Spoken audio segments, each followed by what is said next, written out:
Ladies and gentlemen, welcome to the Harsch Review. We are a film and TV review podcast. My name is Sean, and with me is my brother Ryan. Hey Sean, how's it going? Hey, pretty good. Also in the studio is Not for Human Consumption podcast non-host, Mr. Matt. Matt, what's going on? Hello. Hi. How was everybody? Yeah, thanks for coming back again. It's been a while. Yeah, since the Batman extravaganza. Yeah, we did a double dose. The Bat extravaganza. Double dose of Batman. Yeah, that was probably episodes 15, 16 or something around there, I think. Yeah. Holy shit. Check the archives. Yeah, I know. Back there. We're already up on episode 28 here. Check the scoreboard, brother. Check it out. Nice. Well, we're very spoiled because we're going to have you for the next 2 weeks. Today's going to be a little oh man, Harsch Review special edition. We're just going to talk about one topic.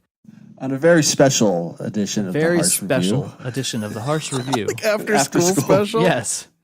Sean, have you been smoking marijuana? Yeah. Point to the doll where he touched you. Where do you get this stuff? Oh no.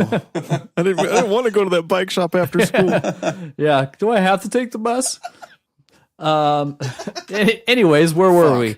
Yeah. So today's episode's going to be really around one question. And this kind of came up from me just reading lots of various things on the internet, having lots of movie-related discussion with a lot of friends, people I don't know online. And that question is, what do Star Wars fans want? And question for the ages. Obviously not what George Lucas originally wanted for his Star Wars movies. I don't know if you saw a recent article, but what he wanted for the next 3 Star Wars films was pretty much like Osmosis Jones. Yes. So put that on hold. We'll come to that. That's like perfect timing too for today. Osmosis Jones. Anyway, Dino DNA. All right. So the question kind of came up because I read a story that was posted on Hollywood Reporter.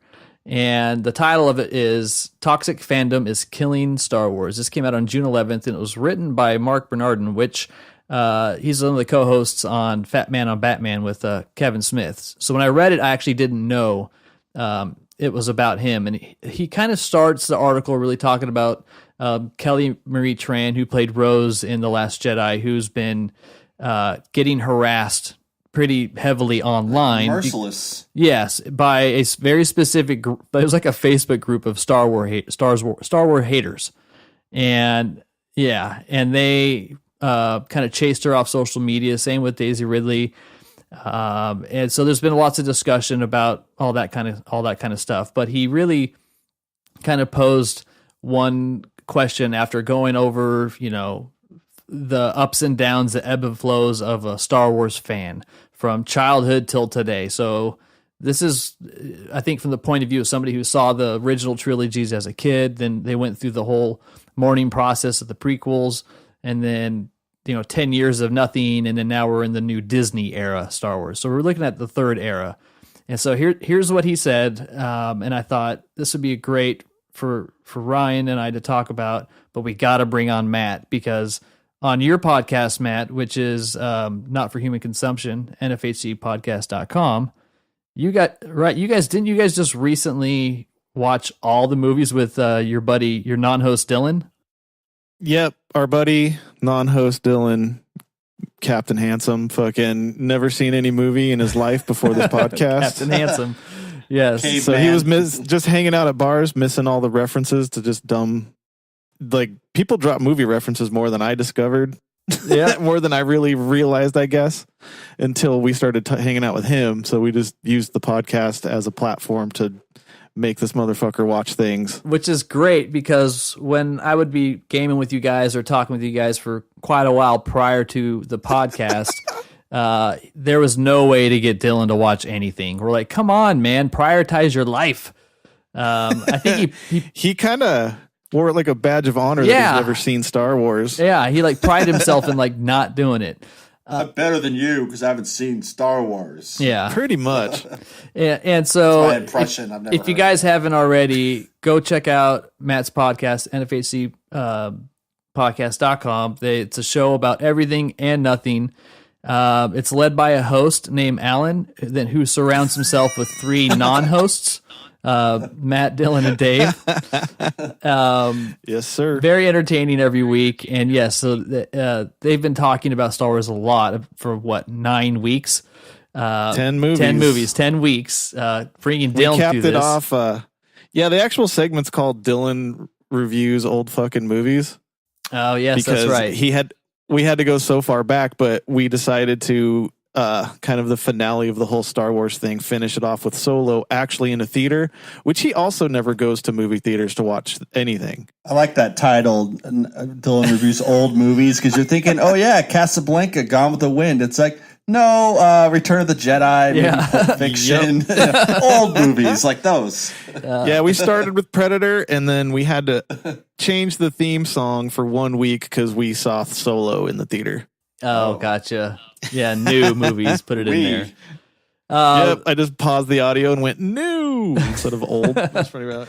Yeah, you guys had some good discussion about it, so that's what kind of brought it full circle. So yeah, thanks again for coming on over. Not a problem. So here's what Mark said in his Hollywood Reporter article, which we'll give you a link to. And this was like near the end when he's like his closing argument after kind of talking about just how Star Wars fans are kind of the worst in a lot of respects. He says, quote, "What is Star Wars fandom against? Turns out the answer itself, or rather the realization that Star Wars is and always has been for children, and they aren't children anymore. Star Wars fans, I count myself among them, look to the original trilogy as an anchor of youth. They want anything Star Wars to make them feel like the way they did when they saw a long time ago in a galaxy far, far away roll across the screen 40 years ago." And so that end quote. So that's essentially what he kind of said, is that it's a realization that it's actually kids' movies. So you can't please an adult audience with kid movies. Now, it's a good psychoanalysis. I don't fully agree that they're kid movies, because the prequels were talking about the goddamn taxation of trade routes, and that is not a kid topic. Tariff laws at all. Yeah. Okay. So before we really dig into specifics, I want to get your guys' feedback on, now that we are already kind of 2/3 of the way through the Disney trilogy, do you think the Disney stuff is better than anything that's come before it? Or do you kind of see the original trilogy, the prequels, and then the modern stuff as almost like just 3 different moments in time with the same franchise? Yeah, I could start on that one. Obviously, yes, because of the CGI. It's funny to go back and watch the old Star Wars now, and I think you've made this point before, Matt, like the first one, A New Hope, it just looks like shit, now. If you go back and watch it. And really, if you just kind of look at the script and the dialogue, it's not that good. It's written by, it was more the pacing of the old A New Hope for me. Right. I think the space stuff looked pretty good. I appreciate it at the time.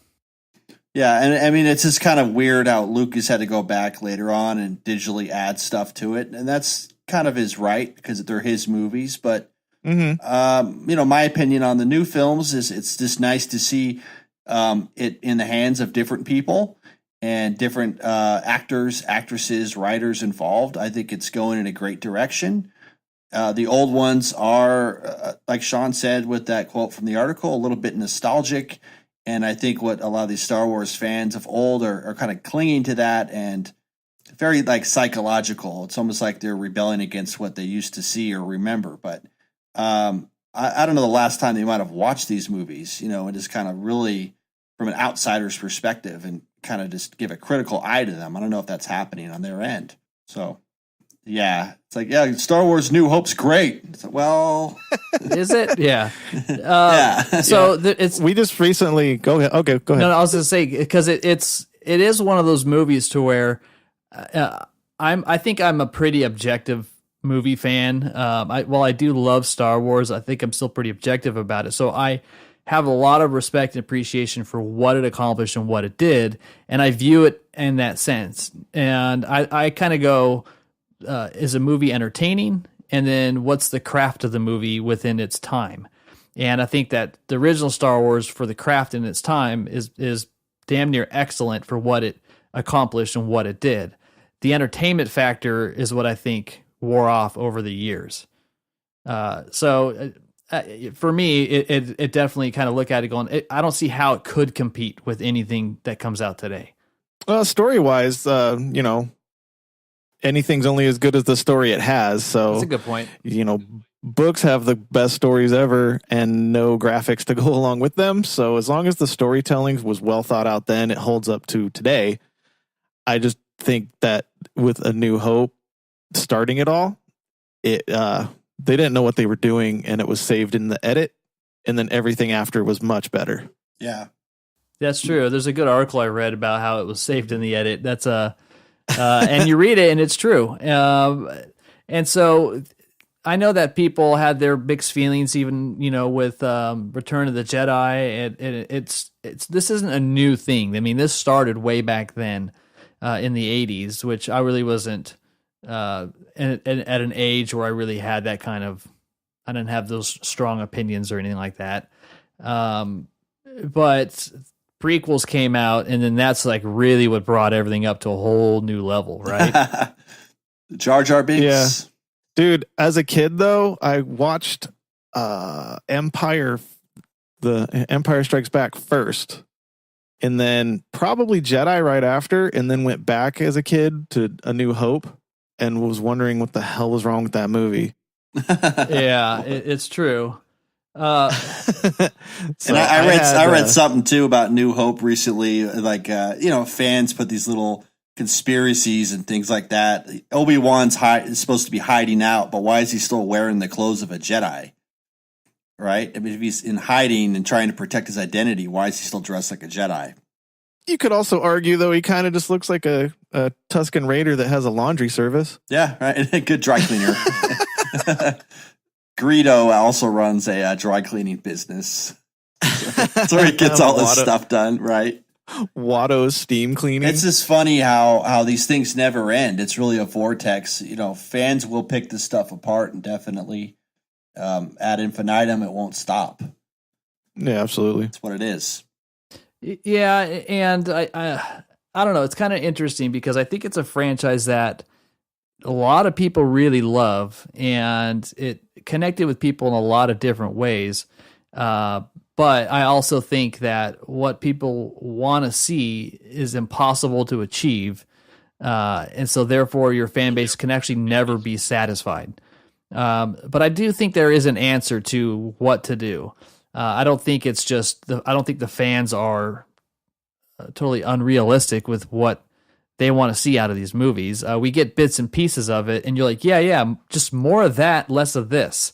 And you get a lot of that in the prequels, where it's hey, get rid of the shitty acting, and where's the character development? Why are there no lightsabers? We haven't seen a Star Wars movie in 16 years, and then Phantom Menace comes out, and it's not really about anything other than some whiny kid that was the baddest ass villain that we knew prior to, So I think they've earned, like Matt mentioned about storytelling, is I think that Star Wars has earned a lot of its criticism, but I also don't think it's getting the credit that the credit is due.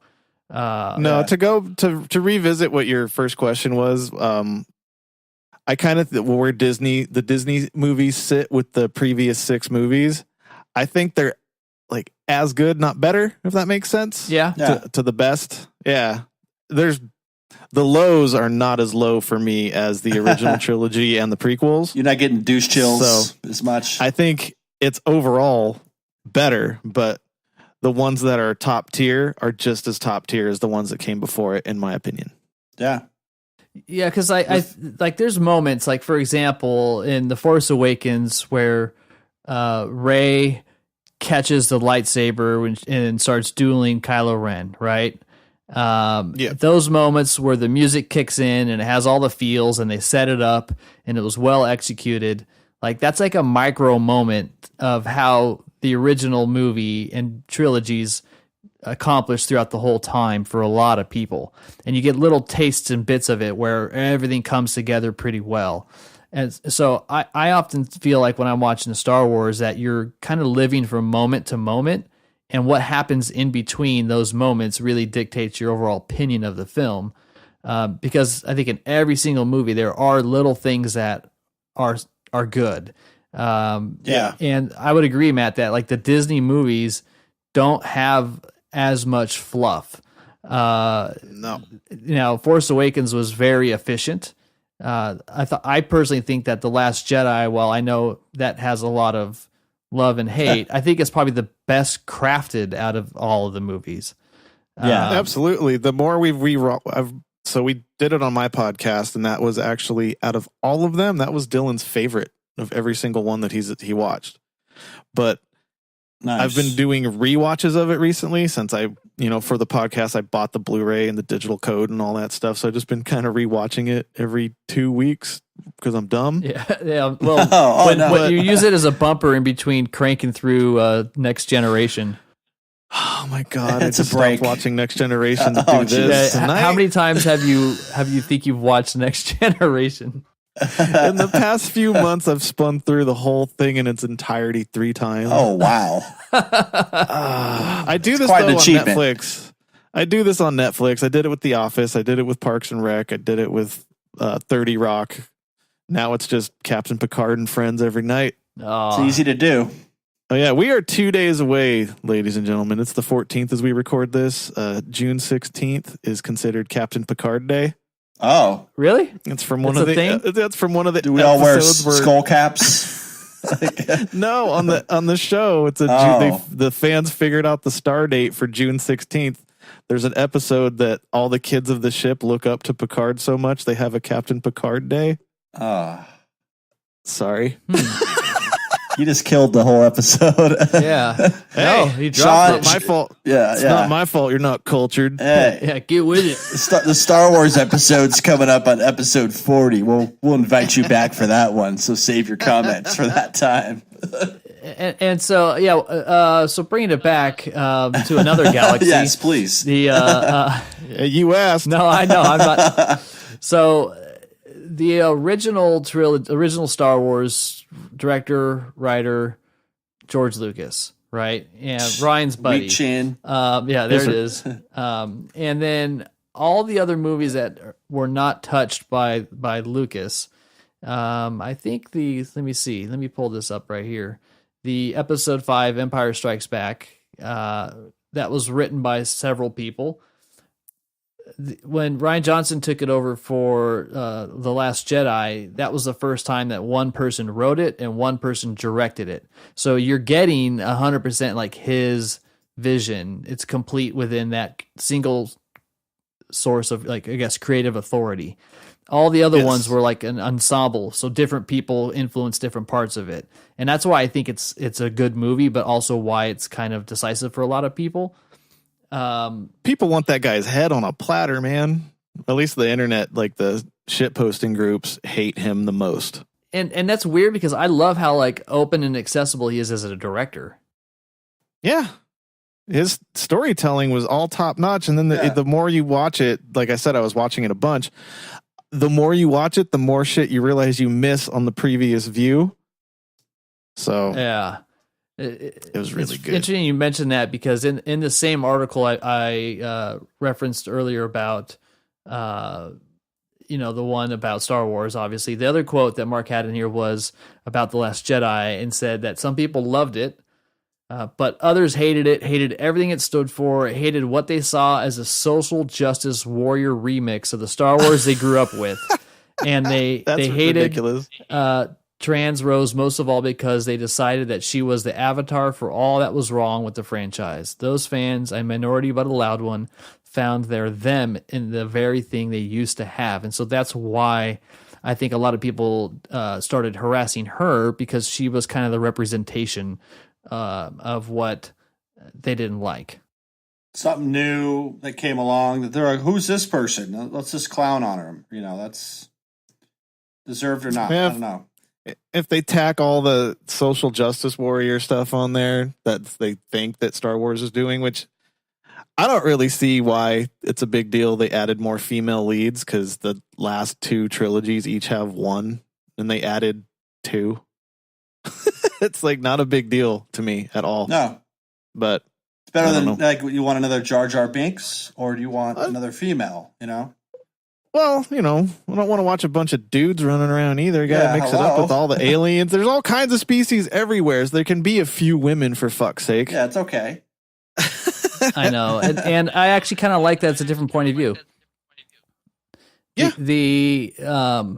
So and they're also not like my period. They're just women in powerful. Finding tampons on Tatooine. Yeah, but fucking Leia's been a leader in the high up in the Rebel Alliance ever since like the Empire, and there was that Mon Mothma or whatever. I can always fuck her name up, but she's like the leader of the Rebel Alliance. Laura Dern.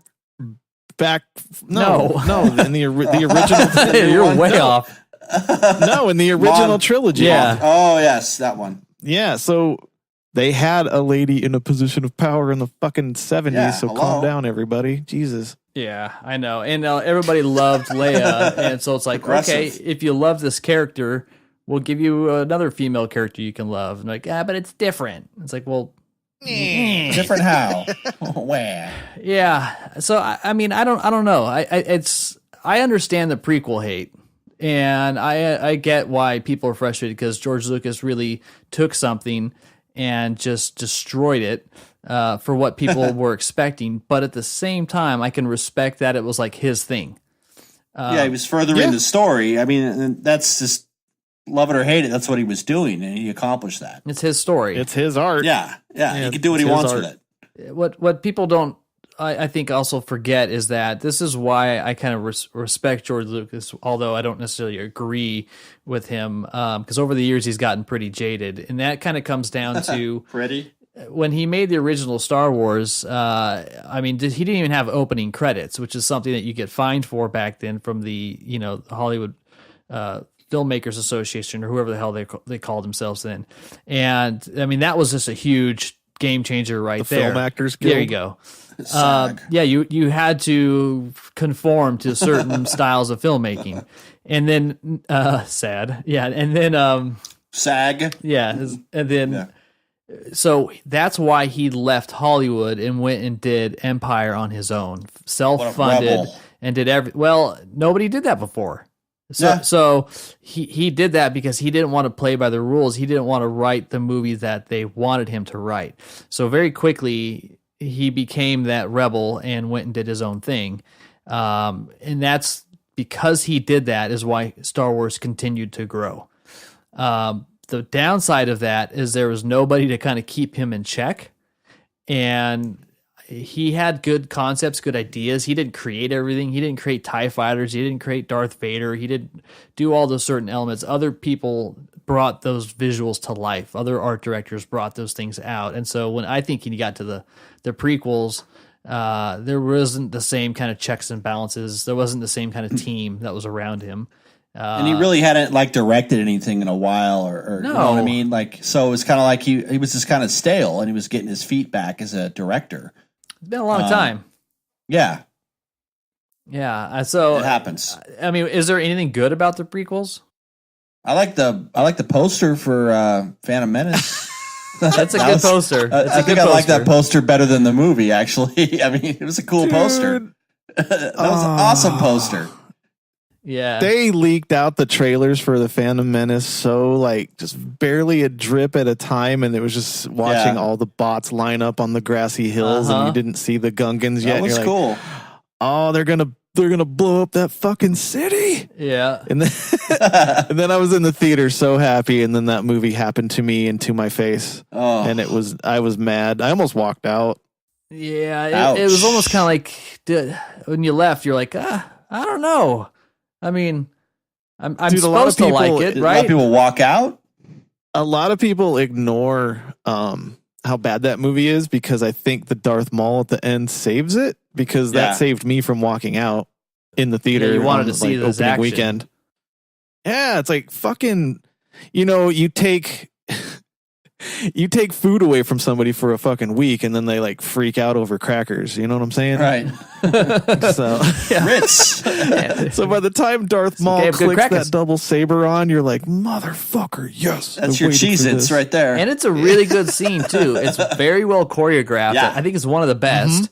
The music is great. The dual fates kicks in. He's got the dual blade. It's like everything you wanted. And then he gets chopped in half, and they wrap it up. And you're like, what? This should have been like a 10 or 15-minute battle. John Williams fucking killed it on his score. Game. Yeah. Yeah. John Williams came to play, and the fucking script didn't. MVP, him and the poster designer really saved that movie. Well, Williams is the best thing about the entire franchise. Absolutely. But so I think after I saw it, I saw it a couple times because I'm like, no, I'm like in denial. Like it couldn't have been. And then you just start to kind of realize that, this isn't the movie that you probably would have hoped for. I would have preferred it to stay, dirty and gritty and all that kind of stuff and not so clean and polished. It felt like it was the future as opposed to this took place before prequels. And so I know a lot of fans have a lot of strong opinions and stuff about it. There's a lot of things you can go online. I have an opinion real quick on that. Yeah, knock yourself out. Go for it. I didn't mind everything being polished as fuck beforehand. Yeah. In the prequels, because that was more or less the peak of the Republic being a thing. It's, kind of like how Rome was most powerful right before it fell kind of thing. So in the original trilogy, there's like the Empire has been choking everybody's supply lines out. So all their ships are old. They're all rusted. They're all beat up. It's all Mad Max looking. All of their stuff is top notch. So if you like kind of look at it from that perspective, it totally works why everything's super polished in the prequels. Yeah, it makes sense because the originals were like a lot of it was like used parts and things. Yeah. So if you look at the, you have to look at the chronology, I think, and then figure that out. Yeah, I like that's a good point. And I think that to kind of rephrase how that would be, because I don't within itself I actually really like the art direction, a lot of the art direction in the prequels. I think they did a great job bringing together like a future or a scientific future, so to speak. It did feel like a different galaxy, but once you kind of live in that universe or something like that, you can make that jump pretty easily, like you kind of mentioned. It's a galaxy full of hope, and then the other one's super oppressed under a regime. Yeah. So what was what was the planet that Rey was on? Jakku. Jakku, right? So that's one of those ones where it's just like some dirtbag planet, and that's why like Luke is like, yeah, you're right. Alabama. Who wants to go there? Yeah. So there's some dump. Not every place is going to be pimping in the galaxy. So I haven't read the books for the newest stuff. I kind of like gave up on books when they killed off the entire old extended universe. Kind of want to make sure it fucking sticks for a minute, but so I don't know if it's out there, but I know from the Star Wars Battlefront 2 game that Jakku is the planet where the Empire finally lost to the Rebellion. Ouch. That's why everybody's out there parting all the Empire ships that are crashed on the planet. I didn't know that. Makes sense. So that's why there's just fucking Star Destroyers just destroyed fucking everywhere. So how are the books? Like you can do little head movies when you're reading those things, or I haven't read any of the ones that came out. I guess they killed off the extended universe when they bought everything in 2014. Yeah, they only kept the Darth Maul comic and the movies. Cool. And the CG animated show. That's all the canon now. Yeah. So yeah, that's why a lot of people were confused in Solo when they saw Darth Maul and were like, "Wait a second, what?" What's this guy doing here? He's been in the Clone Wars show. Yeah, but if people haven't seen the Clone Wars, which it's a cool reveal, but like knowing he's there, you're like, oh, but it's cool that he's back in a live action sense. Yeah. Do you think that there's a large audience I think there's a large audience that didn't know that, and we're a little bit confused. I wasn't ready for that. Yeah, I was confused. I didn't know what he was doing there, but I thought it was cool. I'm like, what's going on here? Yeah. Yeah. So what's his name again? back when the acquisition happened, I checked what they killed off and what they kept. But they also hold the right to bring back anything they killed off to scour it for ideas. But they kept the whole comic book line of Darth Maul surviving the chop and all that stuff. So, and then they bring him in the Clone Wars show and Rebels. Sweet. Yeah, and from cool. what I could tell, I mean, fans like those Rebels and Clone Wars and stuff like that, the animated stuff. Yeah, I have just started great. watching Clone Wars on Netflix, and it's pretty good so far. I'm 4 episodes in. And then does the Clone Wars series take place before like the Clone Wars the movie? No, it takes place between episode 2 and 3. So as you know, there's like the whole series, but then there's like that hour and a half movie. I started watching the movie or whatever it was. Oh yeah, the movie counts too. But where's that at? CG in the order? animation. I think it's still in that time frame because Rebels is after episode 3. Oh, gotcha. Okay. So it's Clone Wars is from episode 2, the Clone Wars show, the Clone Wars movie, the animated movie, and then episode 3 happens, and then Rebels starts up. Oh, nice. And that takes you to A New Hope. Yeah, and those are I'm geared taking a little notes. bit That's more why for I'm so kids. quiet over here. Yeah, writing down. Watch Rebels. I'm furiously scribbling this stuff down. Wait, what order is that? It's really cool. There's a little the way Darth Maul's lightsaber looked in the end of Solo in that hologram. That's how his lightsaber looks in Rebels. Nice. With that hilt has that little almost looks like an AK-47 mag on it. Yeah. Do you guys remember that? Yeah. So yeah. Okay. It's all tied in. That's cool. Yeah, I definitely need to get through those, just at least for the story, and I don't mind the animation. I kind of like their style. Yeah, it's early 2000s TV CG animation, so take that how you will. But once a lightsaber clicks on, you're like, yeah, get them. So definitely, I mean, with Star Wars, you could say the villains are awesome. Yeah. Maybe not Kylo Ren; he's just a little too whiny for me. But the villains, for the most part, are solid and pretty great. Check the lineage on Kylo Ren, though. The whole family's whiny. Oh, yeah, it kind of comes with thing. the Skywalker blood. Yeah, dude. The Skywalker blood is some fucking angst. So when the trilogies the prequels were all wrapped up, everybody got over that, and then we went almost 10 years before Disney purchased everything, and they came out with their first reboot, 2015. First impressions for me was, okay, this is what Star Wars is supposed to be, or at least like what we thought we were going to get with the prequels was this type of movie, this type of pace, a more simple story, not so complex with all kinds of politics and bureaucracy and things like that. Not as many layers, character development, which was absent, and I think in almost all of the prequels. And it was just a little bit more polished, but I think it was very safe. And that's kind of a reputation, in my opinion, that JJ has, is he knows how to play towards a fan base. He knows how to kind of woo and do those kinds of things, but he's not a risk taker. He did it with Star Trek. Yeah, and he did a great job with it, but he kept it very safe. You don't really feel like he has his own vision or idea. He practically copied the first Star Wars again. Yeah. Right? Pretty much. There's a blueprint. A New Hope Part 2, but with better pacing. Yeah, basically. I mean, a newer hope.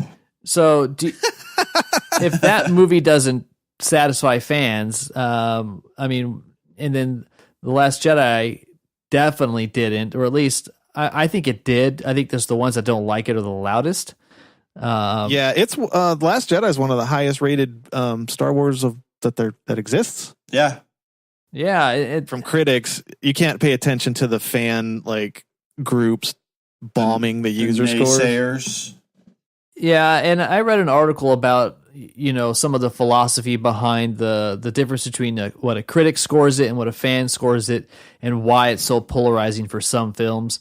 And really, just to kind of summarize it, because I don't have it here in front of me, but it's that a critic is looking more for the craft and execution, originality, all the things that is the blueprint for a good movie. They're not necessarily going into it for with entertainment value or this emotional connection as being like a driving force for whether you liked it or not. Where fans, I think they're going to put the entertainment and that emotional connection in front of the craft, because it could be well made. But if the content doesn't satisfy you, you're probably not going to give it any credit. It's a little hard to, like on Rotten Tomatoes, for instance, it's a little hard to take the user scores seriously on there when they straight up have in their Facebook groups campaigns of people signing up to review bomb it. You know what I'm saying? Well, I even catch you all the time, like just jumping in and like poking the bear on various chats online where I think one of the ones was some guys crying about The Last Jedi, and Matt's response is like, but what about Phantom Menace? You know, explain to me why Phantom Menace is a masterpiece. Yeah. And nobody. I get a lot of laugh icons and no responses. Yeah, but it's true. They're not that objective. So I mean, bringing it kind of back, like what do you, Ryan? What do you think? Yeah. Like the ideal Star Wars fan. Let's say you as a Star Wars fan. Like, what do you want from Star Wars? I mean, I just kind of want more of the same. I don't really care about, I'm not really like super critical when it comes to this franchise. I just want a good story. You mentioned earlier, like there's like those little nods to the originals. That's cool. I like that when they kind of bring that back. But I'm not looking for anything too crazy. I just want a good movie. I'm not going in there expecting to walk out and have something to like really profoundly think about for the next couple of days. Like I would say, like There Will Be Blood or something, where that kind of movie really like weighs on you.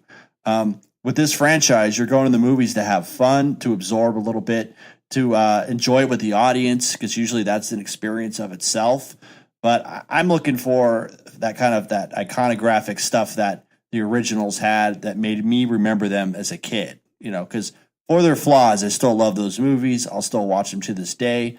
Not so much the prequels, but I mean, I'm not looking for anything too out there, if you know what I mean. So what now? No, that's a good point. So let's go back with what you mentioned.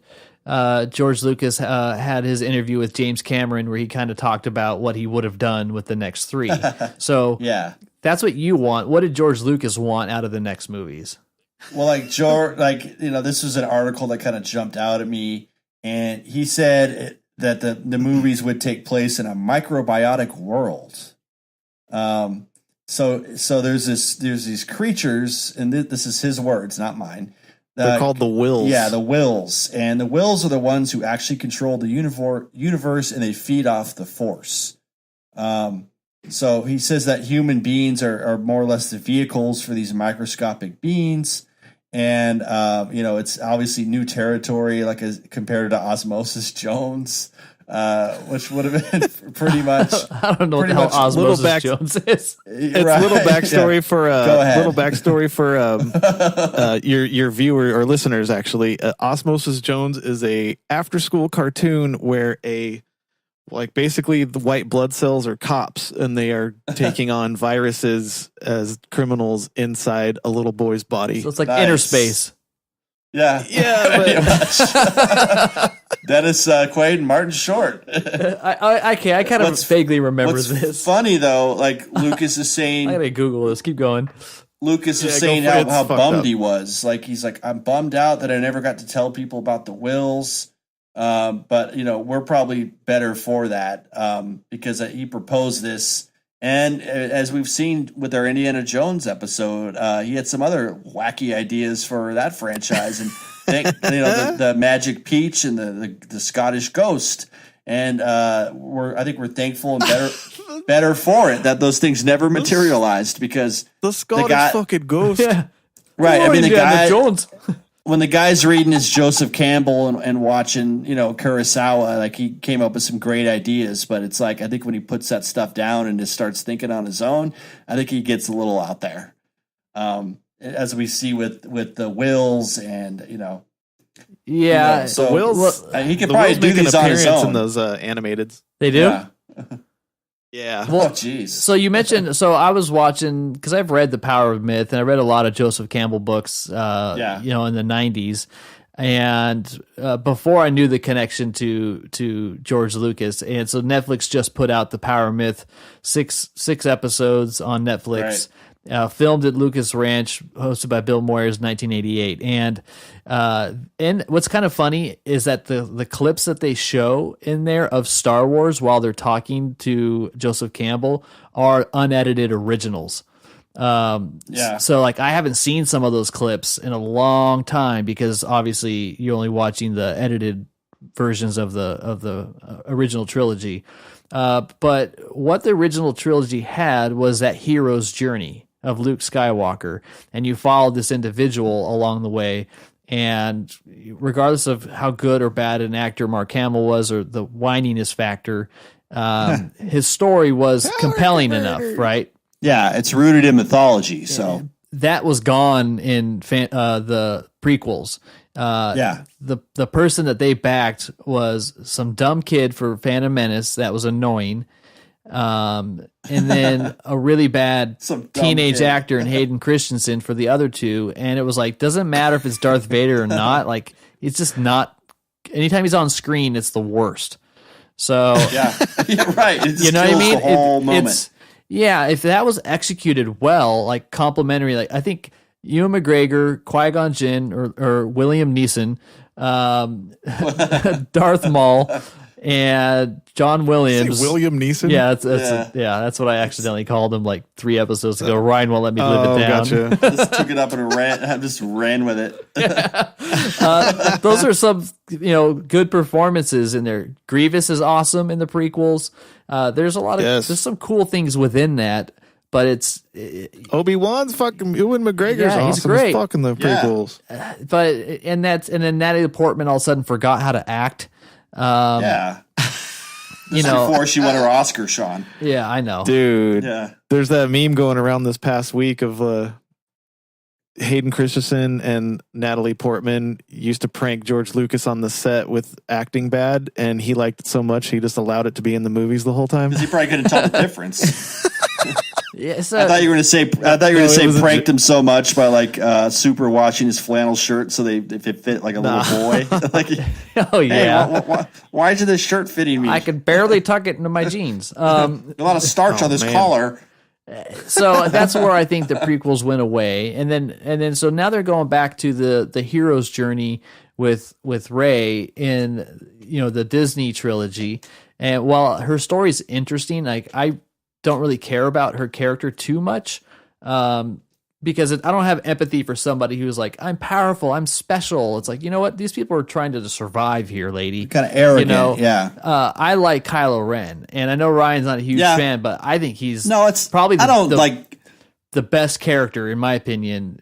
I don't dislike him. It's just, it's the whininess. I can get over that, I think, in time. With a lot of therapy, I think I can get over that, but... Yeah, well, I mean, I think that character is rooted in the mythology too, and that's kind of why we're drawn to him, I think. Yeah, but don't they kind of position him as like he just turned 18 kind of guy, Yeah.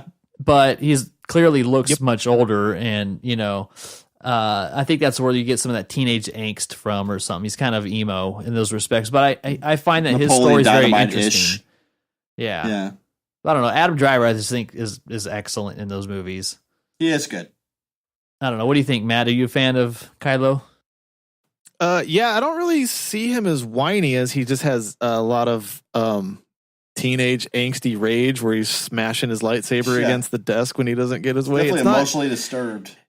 Yeah, it's not as whiny as the power converter. Yeah. Like that. Yeah. Like he gets right before he's about to fucking pout about it, he slams a lightsaber into something, so it's way cooler to me a little bit. Yeah, that's true, because you see how people react to him. They acknowledge it, they don't just ignore it. Where he'd be sitting in class wearing his fucking Marilyn Manson shirt with his fishnet long sleeve fucking shirt on. Yeah, underneath. He's emo. Yeah, he'd probably like The Cure, right? Right. You could relate. Smiths, you could relate. Big Smiths fan. I don't know about Smiths. Oh, I should make an edit when they're force connected from Snoke when she kind of rolls up in his mind as he's sitting there with his shirt off and just put like The Cure lightly in the background. Yeah, that'd be awesome. Well, yeah, on a side note, one of the other Star Wars memes that I saw, it's kind of like one of those 5-panel memes where it's Rey and Han Solo in the cockpit, and they're like, flip the buttons, do this thing, and then she pulls out the thing, and she goes like, I bypassed the compressor, and he has that confused look on the face. And then the next frame is like the explosion and credits, like the ship blows up because she did that whole thing. But there's so many good ones out there. So just real quick, Kylo Ren in The Force Awakens is 29 to 30 years old, while Rey is 19. Okay. Yeah, he's got to work through some issues then. Yeah. The Force is a powerful fucking thing, man. The dark side's pulling on him from all directions. I know. Yeah. And so I just think he's a good polarizing character. I think it's kind of what the franchise needs. And I don't really have a whole lot of hate for Phantom Menace from the point of view that it wasn't made for me. And George Lucas said that this was made for 12-year-old boys. So, and that was in his response to when like all these adults, well, that's what the originals were made for, so that's who he made Phantom Menace for. And there's a lot of interviews with kids that really liked it. They liked Jar Jar and stuff like that, but it didn't age with them. Whereas the originals aged with, their fans. So I think it was a little too much of an overcorrection. And I don't think these new Disney ones are really targeted just for kids. They kind of have that Pixar formula where, you got to bring your kid to see WALL-E and they're going to watch some cute robot make little trash boxes, but there's like this deeper narrative running there that only the adults kind of get. Something for the kids, something for the adults. Yeah. With secret dick jokes. Yeah, right. There's a ton of them in there. Dude, please enlighten us. I still don't. I get the whole like kid angle on the Phantom Menace and stuff, but I still I don't feel that's 100% right because you almost had to start writing notes down about like the Jedi Council's tax brackets. Yeah, like what kid's gonna get any of that? Yeah. Well, they're going to learn about that in economics, so might as well start now. Hey, kids. What do you know about tariffs and tax regulations on imports and exports? Yeah. Come on now. How to get a bill through Congress. Right. Hey. Schoolhouse Rock. Star Wars style. All right. So, I mean, Matt, what is it that you want from like future Star Wars movies or just Star Wars in general? They need to keep up the adventuring that's been happening that the prequels were missing. The prequels got them like the back half of the 3 movies. They started with like the traversing space and checking out new scenes all the time, new planets. Always a new fight over a new planet or on a new planet, which they've been keeping up good with that. The Rian Johnson dude is doing a good job with putting multiple angles in on the story where you kind of get a little bit of return on investment with more watches. So people going to talk shit to me more in layers. my own damn face. Yeah, people going to talk shit to me in my own podcast Facebook group, but I'm really looking forward to his full-on trilogy they gave him. Yeah. It's rumored to be 1,000 years before everything. Nice. With the old Republic's Jedi Order and the Grey Jedis and all that stuff, which I believe Qui-Gon was almost a Grey Jedi, while Rey is going to be a full-on Grey Jedi. Oh, okay. So, yeah, because the whole Grey Jedi deal is they're like atheist Jedis a little bit. And they're not afraid to tap into the dark side of the Force because they won't get pulled down by it, which they kind of showed that. Yeah, well, they believe in it. They know it's there, but something in them doesn't allow them to get dragged down by it. They're agnostics. Kind of. Well, on the Last Jedi, when Luke warns her about the dark thing under the island, and she went straight to it, but she came out and she was fine. So that kind of shows that path a little bit. Okay. So I'm looking forward to his stuff. I'm really enjoying these side stories they've been doing so far. I was not stoked to go see Solo at all. I thought it was unnecessary as fuck. But I really ended up liking it a lot. Yeah. Yeah, I would agree. It wasn't necessary. Kind of had a cash grabbiness to it. Bad marketing, bad trailer. Dude, the trailers were fucking horrendous on that, and it felt like they were hiding Solo. Like, don't let people see him because they won't come to the movie. Well, they showed that scene where like Chewbacca like put his arm around him, and it was just from behind. And I'm like, what's going on here? Like, where's the Solo guy? Yeah. So with him as an actor, I was kind of weirded out in the trailers, and then once you see him interact with Chewie, it's Han. Yeah, it's Han as their fuck. chemistry's good. And then I realized that he's what was his age in that? It was like 192 years old. No, him like Han as a character at that point. Yeah, he's like 20. He's like something. He's like 22 when that movie starts. So and then he's like 35 in A New Hope. Yeah, that's true. So if you like, internally go look at your damn self and you realize where you were at 22, 23, and then where you're at 35, you're like, it totally like made it sell it. You could make the jump. Come on. Yeah. Yeah, so that's a good point. And I enjoyed it. I think it's a lot of fun. It has a little bit more, like Ryan mentioned before, I think more of an Indiana Jones pace or vibe to it. And I think that some people have been complaining that with some of the decisions that Solo made, kind of take away the impact of his decisions in A New Hope, especially with like the charity and kind of giving all those funds over. Whereas in A New Hope, he took his spoils and split, and then eventually came back. That's his deal. I know. That's what he does. I think people are just getting a little too nitpicky on that kind of stuff, but I liked it. It was fun. So we have a lot of people in my Facebook group for NFHC podcast. Yeah, go to Matt's. Go to his Facebook page and then join his group. You just pop right in there, and it has turned into Star Wars Central for a minute. Which I know it has. I'm loving it still. It's still fine. It's something to do, but a lot of people had a hard time with him talking Wookiee for a second. Yeah, we talked a little bit about that. Kind of weird. Yeah. It made sense 100% to me, though. Yeah. Ryan, what was your problem with it? I didn't have a problem with it. It was just like, oh, okay, I didn't see this before. Why did he stop doing it? But it was more funny to me. It was more of like a comical thing. But I didn't really have an issue with it. It's just you're not used to that. Yeah. But it's like, how else are you going to communicate with this thing? Well, so some people are like, it was fucking dumb, and he doesn't do it ever again. Well, but to me, in the theater, I was like, we all know that from the other movies, Chewie understands space English. Space English? So, yeah. Spanglish? So you don't have to speak his language for him to understand you. Yeah. Yeah. And it's like a dog. So he's been a pound puppy trapped by the Imperial Guards and just fed traitors randomly once a week or something like that. Yeah. So he's heard plenty motherfuckers in space English scream for their lives being told not to be eaten. Yeah. So, and he's also, the Empire ruined Kashyyyk, the fucking Wookiee homeworld. So Han proving that he's like him throwing out a few lines of his like culture and his dialogue and all that stuff shows that there's more to it than this guy just begging for his life. Shows respect. He can understand. I respect what he's your culture. been told.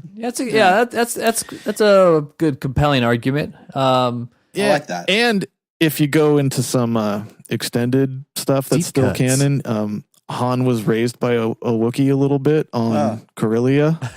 That's Corellia? That's how he understands the language. For me, I think that my dialect. Aside from just, I would say just execution, or that it was a bit of a surprise. I agree that yes, they had to establish it somehow, and I think it was really the more and more I think about it, it's even kind of contradicts my opinion when Ryan and I talked about it. Is I don't really know how you can establish that without showing that Han understands it more than just like, I hear what you're saying, I know what you're saying, or you know what I'm saying, vice versa. And then the second, I think the only issue I had, and this is not the movie's fault per se, is that I can just think of a lot of moments over the original movies where it would have been kind of cool for Han to lean over to Chewie and say something that nobody else in the room gets, or like the inside joke kind of thing, or they're in deep shit and they want to get out of something like, hey, on the count of 3, I'm going to hit this guy and you do this kind of thing. Like those kind of scenarios. I know. True. I know that that's getting super nitpicky because they didn't really know. They didn't establish that when they wrote those movies. But it's explained a little bit within Solo where he says he understands it, but he can't speak a lot of it. Yeah. Yeah, exactly. Exactly. It would have been weirder if Chewie started talking English or like some street jargon. Or what it is, Han? A muddy mouth Han being like, my brother? And Chewie's like, what up, my bro? What's up, Holmes? Yeah, it's like Louis Armstrong. So me with some of my friends being like, that part didn't bother me. They're like, it was bad filmmaking. I'm like, I didn't say it was like the next cinematic masterpiece. I just said it didn't bother me at all. Yeah, calm down. It's not a Tarantino film for fuck's sake in the middle of the fucking Solo. Yeah. All I thought in the theater, I was like, oh, that's cute. And then I moved the fuck on. Like, it wasn't even a big deal. Yeah, it's very incidental. I mean, yeah. Then the more I thought of it, I was like, it's actually really cool because he's heard people scream in space English for weeks to not be killed. Yeah, I really want to see the movie again. Like, I think I'll enjoy it more the second time once I kind of get over the expectation factor. So that reminds me of something real quick. I feel like with Star Wars movies in general, the first viewing people go to, they go in there with their arms crossed, kind of mad, waiting for it to let them down instead of just wanting to be at a movie for the night. They want to be impressed right away. Yeah. They're like, fucking come at me movie. I agree. Come on, bring it on. Yeah, they're what do you got? Waiting to be disappointed, where you don't allow yourself to just go along with the ride. Yeah, just detach, go along with the ride, and think about it later. Yeah, so for me, I think what I want to see out of the Star Wars franchise, because I think that above all else, it's a really cool sandbox. It's a really good universe to tell stories in. Yes. I just can't wait till they're done with the Skywalker saga. And I want to see them explore a little bit more of the outskirts. The Wills? Yeah, not the Wills. More of the outskirts things like Jones. Yeah, like stories that aren't necessarily so Jedi-ish, but like tap a lot more into that lore, or maybe something that's a little bit darker, a little bit more violent in some respects. That's my only concern with Disney is they won't, Rogue One gives me hope because everybody dies in that movie. Well, I just want to see some deeper, more disturbing type of Star Wars stories.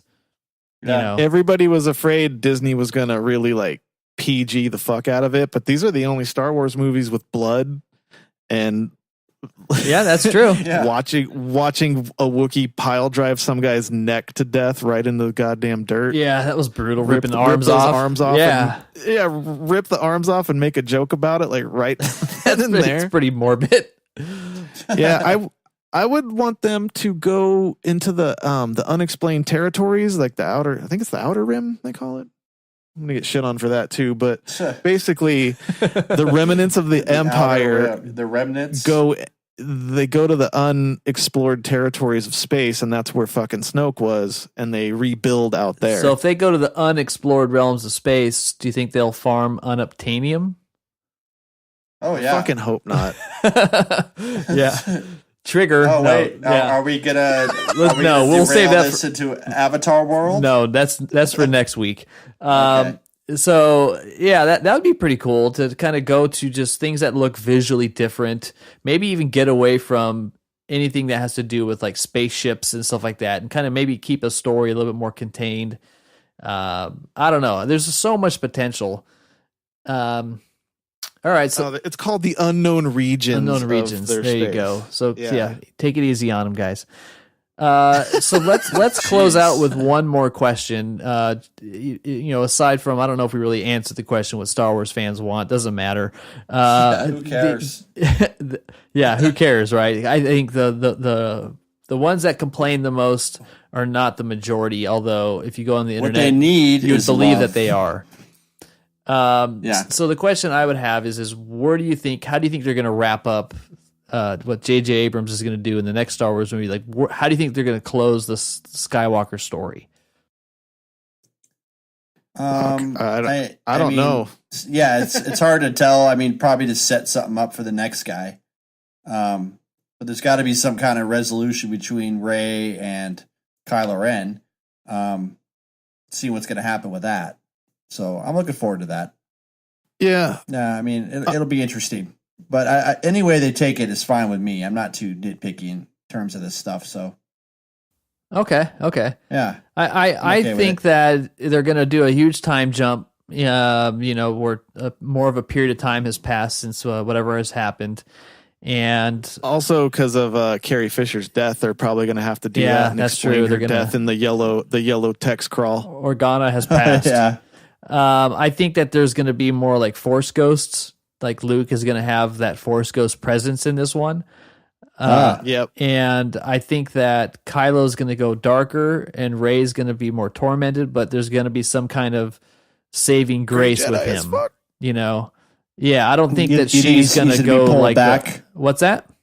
He'll be pulled back from the dark side? No, but I think that he's going to do something redeeming because he's going to know that he's lost.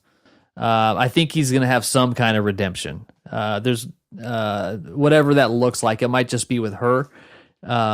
He might do it to save her, but not necessarily to save himself. I could see that. You know what I mean? Like, it's not like I'm a good guy now. It's just, no, there's hope in her. There's no hope left in me. I'm going to take one for the team. And fans are going to complain about that. Yeah, I don't know. They're going to complain about anything. I mean, the what Broom do Star Wars Boy fans really want? Yeah, the Broom Boy that they left the last one on. Because here's the other thing people forget is Abrams made his thing and then went, here you go, make this one. So you have to you work with what you're given. Hot potato. Yeah, and so now it comes back to Star Abrams. Wars hot potato. He can fix whatever he didn't like Rian Johnson did, and he can add his own elements. But I just want him to resolve it and kind of go, done. Let's move on. Or he can just start his movie with Rey waking up from a dream, and it's like that whole last movie was a dream. Oh, I know. you know what I mean? Just overturn everything. Yeah, that's true. I just hope that Star Wars needs to get to the point to where a lot of people say that they need to respect the original trilogies more. And I think that they need to move on past that. And the only thing I'm really kind of sick of is all the little cute nods and the little Easter eggs, continuing, eventually you're going to have to just stop it. Right. How many can you do? I mean, I like the spirit of the old movies, but yeah, you don't need to keep inserting the little, hey, look at this over here. That was from New Hope. And yeah, you don't need to keep doing that. We get it. To be fair, in the instance of Solo doing that whole movie is kind of based on all the side stories are kind of based on Easter that, egg, though. Right? Yeah. But the side stories are kind of supposed to be, though. That's the whole premise of them even needing to be made is they're completing those telling stories. a little bit of telling a little bit of backstory. Yeah. Where I really like Rian Johnson's take of wanting to kill off all the old shit so they could just move the fuck on. Yeah. They're waiting for Lucas to die and then they can just eradicate it. He already did. Yeah, he's dead already. That chin is dead. I don't know about the rest of them, but the reason they killed off when they bought it and they killed off all the extended universe novels and comics, except for the select few they kept, is because there was no room to make stories anymore. Yeah. Everything's been said 1,000 years before and up to 1,000 years after or some shit like that. So yeah, that's a good point. So that's why they did that.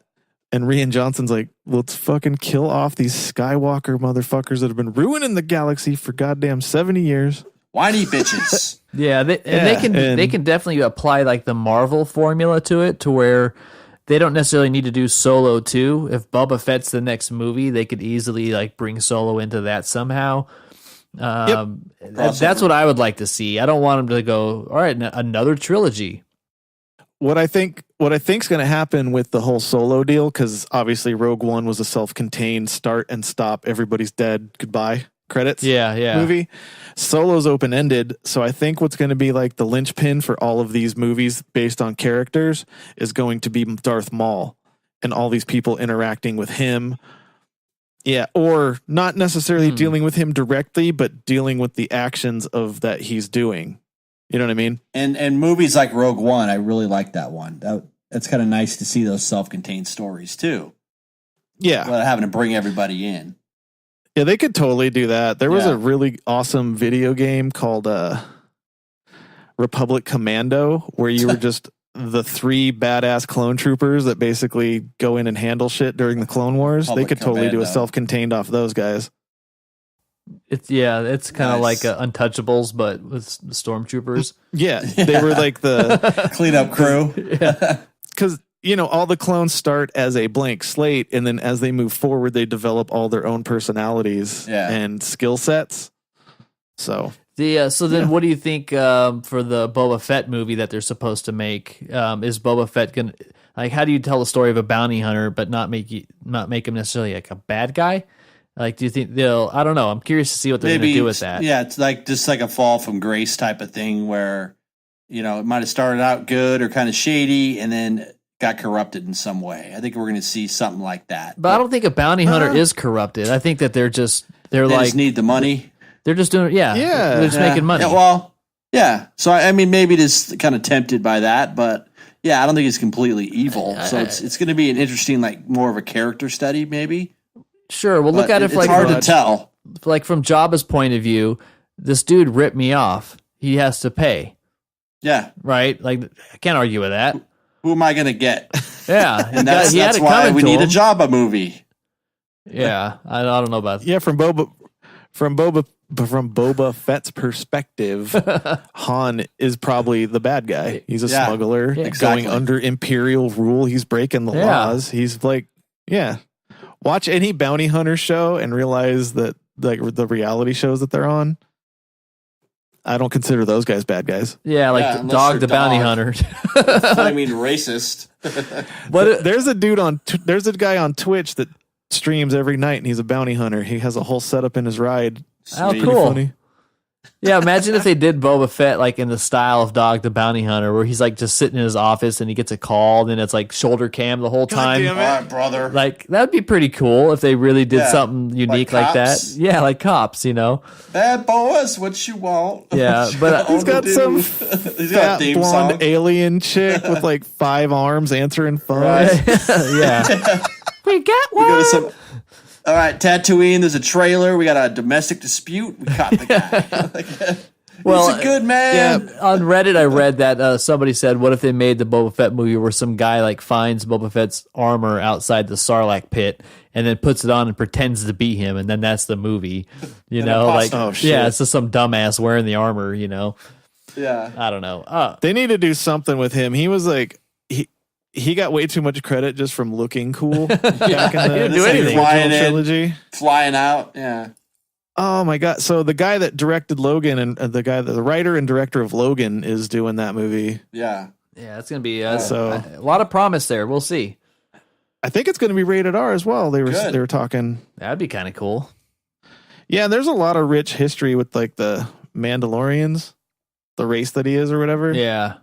So. There's kind of a joke where, Wolverine's one of the most powerful X-Men, but he basically dies from getting impaled by a stick. Yeah, good job. And the guy that wrote Logan is working on Boba Fett, where he gets hit in the back from a blind guy with a stick. Oh, no. There's some parallels there. Yeah, that's interesting. God damn it. All right, well, this was fun. Hopefully we answered some questions and... didn't really resolve a whole lot. I thought it was a great discussion, though. I don't know what Star Wars fan wants, but I think that people just need to let them tell their stories, and if you want to support it, do. But if not, don't watch it. But staying in the middle and just complaining, I don't think helps anybody out. Watch The Next Generation instead. Yeah, there's a strong difference from like I didn't like that movie and having like a funny debate with your friends like what's happening in my podcast group. Yeah, and then completely starting a hate campaign against the actors. Like that's fucking stop. I know they're not the ones writing the damn thing. Yeah. All right. All right. So this was episode 28 of the Harsch Review. If you listen to it here, thanks for stopping by so far. You definitely know where you can find me and Ryan over on Facebook or Twitter, Instagram, or follow us. Make sure you hit subscribe. And if you enjoyed it, leave a 5-star review. And while you're at it, Matt, why don't you tell these beautiful people where they can learn more about your podcast? The Not for Human Consumption podcast. Right. in all of your favorite podcast players. The website's nfhcpodcast.com. That links you to everything. The YouTubes, Twitters, Facebooks, Instagrams, Patreons, all that stuff. It's the drunken weekly update of everything. We just sit around. It's a round table of bullshit, but it comes out pretty funny. Yeah, it's every it's week, a lot of fun. every Tuesday. Yeah, a lot of fun with one host and 3 non-hosts. Can't go wrong. Yep. Our super host doesn't even need us. I know. You see, and you won't even hear this, so I'm not worried. Yeah, fuck him. Yeah, he's too busy. All right, we'll be back next week. We'll be having Matt back in the studio, episode 29, where we're going to be talking about our favorite sci-fi movies. So join us next week, and that's going to wrap. My name is Sean. I'm Ryan. And I am Matt. Bye, everybody. All right. Have a good one.